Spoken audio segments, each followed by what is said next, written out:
दूर हो उस माध्यम को अपना लेते हैं, चाहे वो अनीति का रास्ता भी क्यों ना हो। मेरे दुख दूर करने का मिथ्या से मिथ्या उपाय मैं करता हूं। यही तो मेरे असाता के उदय को भोगने की कला मैंने नहीं सीखी है। इतना ही तो है, मेरे असाता को कैसे भोगना और मेरे साता के उदय को कैसे भोगना, दोनों को समतापूर्वक भोगना, नहीं तो संसार बढ़ेगा। इतनी चीज अगर कोई जान लेवे, इस कर्म के फल को भोगने की अगर हमारे चतुराई होवे, तो कोई वजह नहीं है कि कर्म का बंधन हमें इस संसार में रोक करके रखे। विचार करें हम इस चीज को घर जाकर के। मैं तो हमेशा देखता रहता हूं, जिनके पास किसी पूर्व पुण्य के उदय से सारी सुख सुविधाएं हैं, उनको वर्तमान में मनुष्यता से नीचे गिरते और धर्म से विमुख होते देख लें आप। व्यसनों से युक्त होते देख सकते हैं आप। अपने साता के उदय में सत्ता और ऐश्वर्य व्यक्ति को जितना पतित करती है, उतनी और कोई चीज पतित नहीं करती। और ये सत्ता और ऐश्वर्य मिला कैसे? मेरे किसी पूर्व संचित पुण्य का उदय है, और उस पुण्य के उदय को मैं भुना कैसे रहा हूं? ये मेरा वर्तमान। और जब मेरे ऊपर असाता का उदय आता है, सब छोड़ देता हूं। और इतना ही नहीं, मैं अपने असाता के उदय में अपने कर्मों के फल को दूसरे पर डाल देता हूं और शिकायत करके बुराइयां मोल लेता हूं। एक नया बैर विरोध जो है अपने जीवन में वर्तमान में बना करके जीता हूं। चाहे जिसको दोषी ठहराता हूं, भोगता हूं अपने असाता का फल, और चाहे जिसको दोषी ठहराता हूं कि मेरे अभाव में ये कारण है, मेरे दुख में ये कारण है, उनसे बैर विरोध ले लेता हूं और अपना संसार बढ़ाता हूं। बताइए उस असाता के उदय ने मेरा क्या बिगाड़ किया? मैंने स्वयं अपने परिणाम बिगाड़ करके अपना बिगाड़ किया है। असाता के उदय ने उतना बिगाड़ नहीं किया। विचार करना चाहिए इस पर। कर्म हमेशा अपना फल द्रव्य, क्षेत्र, काल और भाव और भव, इन सब का ध्यान रख के देता है। कर्म भी अपना फल देते समय इन सब बातों का ध्यान रखता है। द्रव्य कैसा है, कर्म का फल वैसा ही मिलेगा। कमजोर आदमी होवे और बहुत तीव्र कर्म का उदय आवे, प्राण निकल जाएंगे। उतना ही आता जितना झेल सके। हाँ, जैसा क्षेत्र होगा वैसा मिलेगा। असाता का उदय नरक में अगर हो तो ज्यादा मिलेगा, और स्वर्ग में हो तो थोड़ा मिलके चला जाएगा। मनुष्य तो मिला जुला आएगा, सुख और दुख दोनों। असाता वही है, क्षेत्र बदल गया। काल अलग है, चौथे काल में अलग है, पंचम काल में अलग है। अगर यहां बैठे हैं तो कर्म दूसरे ढंग से फल देगा, और इस कंपाउंड से बाहर निकल जाएंगे, कर्म का फल दूसरे ढंग से मिलेगा। क्षेत्र बदल गया। मंदिर में बैठे हैं तो क्रोध का उदय अपना उतना फल नहीं दे पाएगा। मान कषाय ज्यादा नहीं घेरेगी, मेरी मायाचारी मुझे उतना परेशान नहीं करेगी। लोभ जागृत होकर के वहीं के वहीं नष्ट हो जाएगा, या अपनी दिशा बदल लेगा और फिर कहेगा कि ठीक है, अब दुकान नहीं जा रहे तो चलो कोई बात नहीं, चलो धर्म ध्यान कर लेते हैं। चारों कषाएं मेरे जो विकारी भाव हैं, मेरे भावों को बिगाड़ने वाली ये चीजें हैं, ये मेरे हाथ में है। द्रव्य, क्षेत्र, काल और भाव मेरे हाथ में नहीं है, क्योंकि मैं मनुष्य हूं तो अब मनुष्य ही हूं। मैं जितने दिन मुझे रहना है मनुष्य की तरह ही रहना है। उस पर भले ही मेरा वश हो, लेकिन नहीं वश हो, लेकिन द्रव्य, क्षेत्र, काल और भाव पर तो मेरा वश है। मैं अगर कर्मों के उदय में द्रव्य, क्षेत्र, काल और भाव इनके परिवर्तन की चतुराई सीख जाऊं तो मैं आसानी से उसके फल को बदल सकता हूं। अब ये इतनी चीज और अपन को सीख लेनी है। द्रव्य मिला हुआ है, ये शरीर पता नहीं कौन सा पुण्य किया होगा जिससे कि मनुष्य की देह मिली। ये मेरे किसी साता का उदय है, लेकिन अब ये द्रव्य है, इसका जैसा उपयोग करना हो, इसको विषय वासनाओं में और भौतिक सुख सुविधाओं में लगाना हो, ये लगा सकते हैं आप। द्रव्य तो मिला हुआ है। अब इसके माध्यम से हमें इसके फल को कैसे लेना है।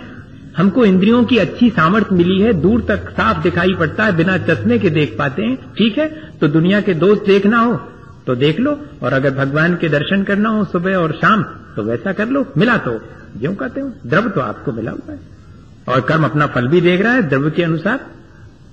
क्षेत्र मिला हुआ है। आप किसी ऐसी जगह पर जाना चाहें जहां की मंदिर ना हो तो वहां भी रह सकते हैं। अपना मकान किसी ऐसी कोने कातर में किसी कॉलोनी में बना लो जहां मंदिर नहीं है। झगड़ा ही खत्म कि मंदिर नहीं जाना पड़ेगा। कर रहे हैं लोग, मंदिर के निकट नहीं बनवाएंगे, मंदिर से दूर बनवाएंगे। कौन मुश्किल में पड़े? मंदिर जाने की मुश्किल में कौन पड़े। क्षेत्र, हम चाहें तो क्षेत्र ऐसा चुन सकते जिसमें हमारा धर्म ध्यान हो, और हम चाहें तो क्षेत्र ऐसा चुन सकते जिससे हमारी विषय वासना बढ़े, जिससे हमारा संसार बढ़े। क्षेत्र हमारे ऊपर निर्भर करता है चुनना कि हम कौन से क्षेत्र में। ये बात अलग है कि हम ये नहीं चुन सकते हैं कि हम इस घर में पैदा होंगे कि उस घर में पैदा होंगे, लेकिन जब हम समझदार हो जाते हैं तो अपना क्षेत्र का परिवर्तन करके अपने धर्म ध्यान के निमित्त चाहें तो बढ़ा सकते हैं और अपने कर्म के उदय को परिवर्तित कर सकते हैं। कर्म का उदय तो आएगा, लेकिन मैं क्षेत्र परिवर्तित करके उसके उदय को कन्वर्ट कर दूं, और काल का परिवर्तन करके मुझे सुबह सुबह दूसरे भाव होते हैं, शाम को दूसरे भाव होते हैं। मेरा काल भी मेरे ऊपर प्रभाव डालता मेरे कर्मों का फल देने में। तो फिर मैं जरा सावधान रहूं कि इस वाले काल में मुझे गुस्सा आती है तो मुझे जरा उस वाले काल में और ऐसी जगह चले जाना चाहिए, मुझे क्षेत्र बदल देना चाहिए अपने काल को जीतने के लिए, ताकि वो समय निकल जावे तो समय निकल जाने पर फिर अपने आप परिणाम शांत हो जाते। ये अपने कर्म के उदय को द्रव्य क्षेत्र काल बदल करके बदला जा सकता है। बहुत सारे ऐसे उदाहरण हैं भैया, इन सब का सदुपयोग किया जा सकता। क्षेत्र का भी सदुपयोग करना, काल का भी सदुपयोग करना, और जो शरीर मिला है, जो सामग्री मिली उसका सदुपयोग करना, ये सब कर्म के उदय में मिले हैं, लेकिन इनका क्या उपयोग करना है ये हमारे ऊपर निर्भर है। और भाव तो खोटे और भले दोनों हम जैसे चाहें वैसे। कर्म हमें बुरे भाव करने के लिए मजबूर कर सकता है, लेकिन हम करें तो आप हमें गाली दे सकते हैं, हमारे परिणाम हमें बिगाड़ना हो तो हम बिगाड़ें, और नहीं बिगाड़ना हो तो आपकी गाली को कह दें कि धन्यवाद हमने लिए ही नहीं, आप ही रखो। आपका हमारे ऊपर बस इतना ही है कि आप हमारे विपरीत परिस्थितियां निर्मित कर सकते, लेकिन उन विपरीत परिस्थितियों में मुझे अपने परिणाम बिगाड़ना या नहीं बिगाड़ना ये मेरी अपनी सामर्थ्य, और ये सामर्थ्य बढ़ानी चाहिए। अरे महाराज आप कह रहे हो सब बातें अच्छी लगती हैं कहने सुनने में, लेकिन जब जीवन में करो जब समझ में आता है। हम भी जानते हैं क्यों समझ में आता, क्योंकि हम कमजोर पड़ जाते हैं, और हमने अगर अपनी रेजिस्टेंस बढ़ा ली होती तो ये मौका क्यों आता, कर्म के फल भोगने की मजबूरी क्यों होती, कर्म के फल के भोगते समय रोना क्यों आता, क्योंकि हमारी अपनी। अरे दिन साल भर नहीं पढ़ो तो पेपर हाथ में आते ही साथ रोना तो पड़ेगा ही, और साल भर पढ़ो हो तो भैया तो पेपर हाथ में आते ही साथ, और सबसे पहले चेहरे पर मुस्कुराहट, और फिर पेन संभाल के जरा हाथ वाथ ठीक करके और शुरू करते तो 3 घंटे पता नहीं लगते कि कहां चले गए। लेकिन 365 दिन की तैयारी नहीं है तो जरूर रोना पड़ेगा। कर्म का फल भोगते समय जो रोता है समझना उसकी तैयारी नहीं है कर्म के फल भोगने की, और जो कर्म के फल को हंसते हंसते भोग लेता है वही पक्की साधना है, वही तैयारी। भैया ये अपन को करना है, यही तैयारी करनी है, यही साधना करनी। इसी के लिए तो अपन ने इस प्रक्रिया को शुरू किया है कि हम जरा समझें तो कि कहां हमारी चूक है, कहां हमारी भूल है, और कैसे हम उसको दुरुस्त कर सकते हैं। अब देखें कि अपनी कषायों को क्या कोई दिशा दे सकते हैं, तो सीखें, जरा अपने जीवन से सीखें। कैसे? दुकान पर बैठे हुए हैं, ग्राहक आता है, ये दिखाओ, हाँ दिखाता हूं, ये दिखाओ, दिखाता हूं, सब दिखाते हैं, और आखिरी में कहता है पसंद नहीं आया, दूसरी दुकान जा रहा हूं। तब उस समय क्या होता है? कर्म का उदय तो उस समय कौन सा आता है? उदीरना करवा लेते हैं क्रोध की, और बिल्कुल भरा हुआ है क्रोध कि 4 बातें सुनाऊं, लेकिन क्या विचार आ जाता मन में कि एक दिन अगर किसी ग्राहक से खोटे वचन बोल दूंगा तो बाकी जो ग्राहक बैठे हैं और आगे आने वाले हैं सब में घाटा लगेगा। वचन संभाल करके बोलना चाहिए। परिणाम संभाल लेते कि नहीं संभाल लेते विपरीत स्थिति बनने पर भी?